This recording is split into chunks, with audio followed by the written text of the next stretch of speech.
আচ্ছা কোনছে আল্লাহ বড় না মানুষ বড়? তোর গাদা তুই কার হাতে কার জোড়া দেশ?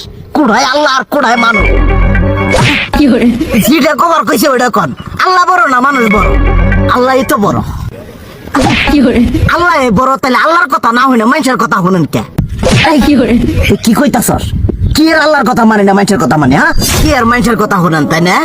আমনে যে ওই দিনকে ডায়াবেটিসের রোগ নিয়ে যে হাসপাতালে গেলেন, ডাক্তার আপনার কত কিছু খাবার না করলো, সব কিছু না খাই এখন চলতেছেন, তাহলে আল্লাহ যে আপনারে কইছে যে হারাম খাবার না, সুদ খাবার না, কই আপনি তো কাম কাজ বাদ দিয়ে এলাকার মধ্যে টাকা পয়সা না গায়ে খালি ওইলে দিয়েই খান, নিজেরা টিয়াও হালাল ভাবে কামাই করেন না, ওই সুদ তো না কটা টিয়া করে লাভ আহে ওইলে দিয়ে দিয়ে চলেন আর পেট বড় বানাইছেন।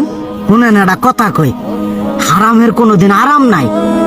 হালাল পথে রুজি রোজগার করেন, প্রয়োজনে এড়া বেলা কম খায়েন, তাও শরীর পিণ্ড ভালো থাকবো।